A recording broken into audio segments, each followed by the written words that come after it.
For the vast majority of us, the night sky is a canvas of tranquility, a dark velvet flecked with distant lights that invites reflection, dreams, and poetry. We've been asking it questions ever since our species learned to look up. What's out there? Are we alone? For the most part, these questions remain in the realm of philosophy, but there are cases, rare and disturbing cases, that tear through this canvas of tranquility. Cases that are not content to be mere blinking lights miles high. They are incidents that violate an invisible boundary, descending from the realm of speculation to the solid ground of our reality. They bring with them a phenomenon that researchers call high strangeness, a level of bizarreness so profound that it challenges not only logic, but the very fabric of what we consider possible. Today, we will not be looking at the distant sky. We will land on one of the most enigmatic terrains in global ufology, the harsh Finnish winter of the early 1970s. Imagine a kingdom of primordial forests and frozen lakes, covered by a blanket of snow that muffles the world in an almost absolute silence. It is an environment where every strange sound, every misplaced footprint is noticed. It is in this setting of purity and isolation that our story unfolds. It involves men of the earth, loggers and farmers, people whose lives were defined by the tangible, the concrete. They were not dreamers in search of other worlds. Their world was the forest, the land, the hard work. And that is precisely why their testimony carries such overwhelming weight. What they reported was not a blur in a video or an ambiguous point of light. It was a contact so close it left evidence not in twisted metal or soil samples, but in something far more intimate and terrifying, on the human body itself. We are talking about paralysis, inexplicable pain, bizarre symptoms that baffle doctors, and, most shocking of all, burns left by the touch of a non-human entity. Prepare yourself, because this is not a simple tale. It is a complex dossier connecting multiple events and witnesses. We will unfold the map of a series of encounters that occurred within a radius of just a few miles. We will analyze the physical and psychological scars left behind, and we will confront the detailed description of a creature that seems to have emerged from a nightmare to walk for a few minutes upon the snows of Finland.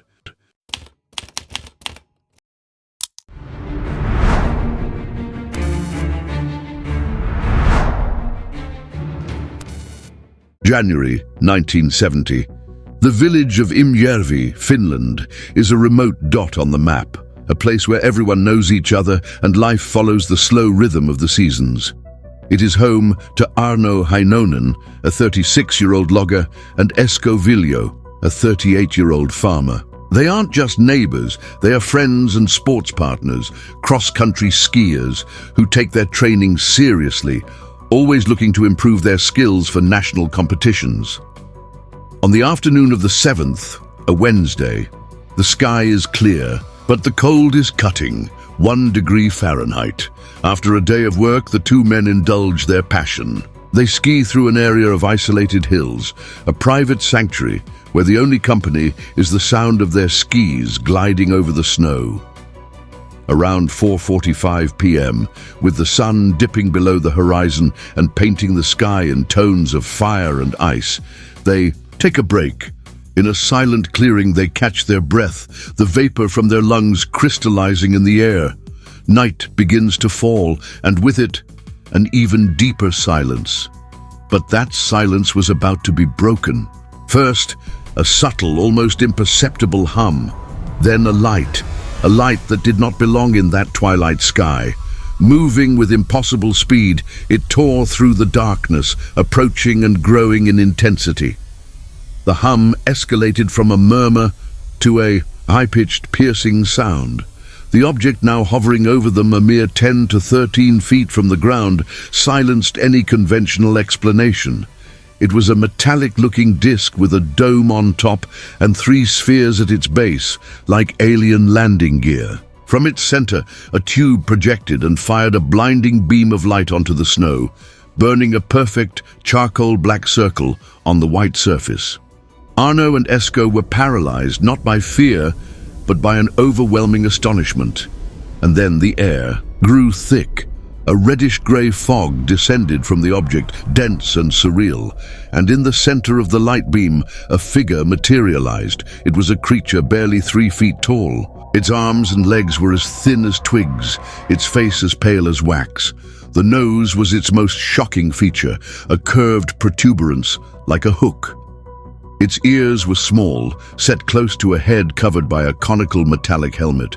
It wore a light green jumpsuit with dark boots and white gloves. In its hands, which looked more like claws, it held a black box with a circular opening that pulsed with a white light. The creature pointed the device at Arno.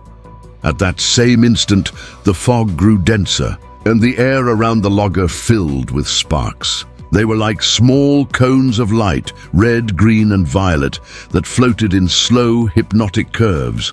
They touched them, but did not burn. For a moment, the beauty of the scene overshadowed the terror. The fog closed in completely, hiding everything. Seconds later, the beam of light retracted, the fog dissipated, and the object vanished. Silence returned, but reality would never be the same. For 3 long minutes, the two friends remained motionless, trying to process what their eyes had witnessed. The initial shock gave way to a feeling of deep unease. It was when Arno tried to take the first step to go home that the true bill. For the encounter came due. His entire right side was numb. His leg, stiff and sore, wouldn't obey. He collapsed in the snow. His foot felt anesthetized. Esko, whose own face was now red and swollen, had to carry his friend for nearly 2 miles in the deep snow. At Arno's mother's house, the situation worsened. Sharp pains in his back and joints, a throbbing headache that made him vomit. And then, the most alarming symptom, when he went to urinate, his urine came out a dark, almost black color like strong coffee. Esko, though less affected, also suffered from aches and a severe headache. The search for medical help was a new ordeal. 2 doctors refused to see them, mocking their story. The third, Dr. Pauli Kajanoya, agreed. In his modest clinic, with no resources for blood or urine tests, he could only state the obvious. The men were in a state of genuine shock. He prescribed painkillers and sleeping pills, but admitted that the symptoms, especially the bizarre condition of Arno's urine, had no logical explanation. He raised a frightening hypothesis. The symptoms were consistent with radiation exposure, but he had no way to prove it. For Arno, the following months were hell. His short-term memory disintegrated. He had to repeat simple tasks out loud so he wouldn't forget what he was doing halfway through. His balance was gone, resulting in constant dizziness and falls. He was only able to return to work in March, but the headaches and dark urine persisted for months. That 2-minute encounter in the snow cost him his health and his peace. The Imjärvi incident was not an isolated event. On the same day and at the same time, about 9 miles away, a farmer named Elna Siatari saw a strange light in the direction of the hills. About 6 miles to the north, a young boy observed the same phenomenon.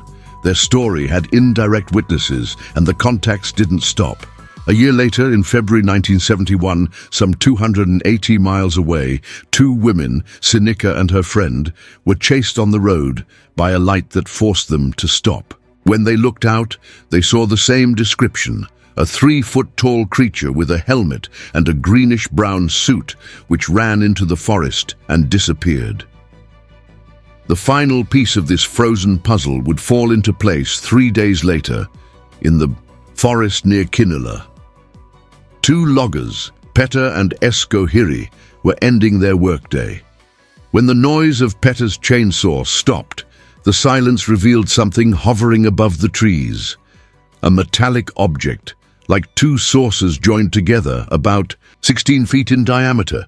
The object landed silently in a clearing. A window opened, and out came a creature identical to the one described in Imjärvi. 3 feet tall, green suit, a helmet with a visor. The humanoid began to walk towards them, moving with a strange lightness, like an astronaut on the moon. Petter was frozen in place, but his friend, Esko Hiri, who was still holding his running chainsaw, had a visceral, almost primeval reaction. For reasons he could never explain himself, he ran towards the creature, with the blade spinning ready to attack. The being turned and retreated to the craft. As the creature climbed the ramp, Esko Hiri took a leap and grabbed its boots in a desperate attempt to stop its escape.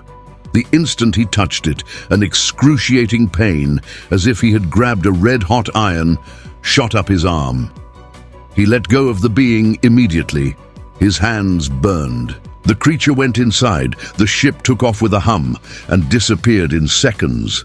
Just as in Imjärvi, both men were struck by a paralysis that left them motionless for almost an hour. Esko Hiri's hand suffered from painful wounds and blisters that took months to heal. When we step back from the initial shock and analyze the events of Imjärvi and Kinnula, like an architect analyzing a blueprint, the connections form a solid and disturbing structure. We are not dealing with an isolated report, vulnerable to misperception or fantasy. We are facing a pattern. Think of the pieces: a humanoid barely 3 feet tall, described consistently by witnesses who had no prior connection. A peculiar green or brownish suit with a helmet that partially concealed its features. A silent flying object, capable of hovering and maneuvering in ways that defy our engineering. And most crucial of all, the biological signature left on the contactees. The sudden paralysis, the swelling, the pain, and in the most direct confrontation, the severe burns upon touch. These are identical physical reactions occurring in different people in different places after encounters with the same entity. The great question this case forces upon us is not if something happened, but what and why. What was the purpose of these visits? One hypothesis is that of reconnaissance or scientific study. Arno's little black box, the creature's apparent indifference, the physical reactions. Perhaps they were merely the byproduct of a scanning technology or an energy field completely alien to us. To them, it might have been a routine procedure. To us, an experience that violates the body and mind. Another possibility, even more unsettling, is that of indifference. What if, to these beings, we and our environment are of such little relative interest that the harm caused was purely accidental? Like a biologist who, while studying a forest, inevitably steps on some vegetation without noticing. The pain and trauma of the witnesses would be, in this view, insignificant collateral damage to the visitors. However, the later story of Auno Heinonen, with his alleged continuous contacts and development of psychic abilities, suggests a third path, that these encounters were more than simple observation. Was the first brutal physical contact a kind of filter or preparation for a more complex form of communication? We will never know for sure. The Finnish ice of that time has long since melted, taking the footprints and marks in the snow with it. But the scars on the lives of Auno Heinonen, Esko Viljo, Petter and Esko Hiri remained. The definitive truth may be lost to time, but their testimony echoes as a warning. A reminder that the universe is vast, strange, and does not always care about our peace of mind. The enigma of Imjärvi and Kinnula remains frozen in our archives, proof that sometimes the answers we seek in the sky can find us on the ground, with consequences we could never have foreseen. Which piece of this complex Finnish puzzle captures your attention the most? The consistency between the reports or the terrible physical after effects? Leave your analysis in the comments. Let's discuss it together. Every like is a pulse of energy that fuels our search. It signals to YouTube that the serious exploration of these mysteries is important to you, and it gives us the necessary momentum to dive deep into the next case.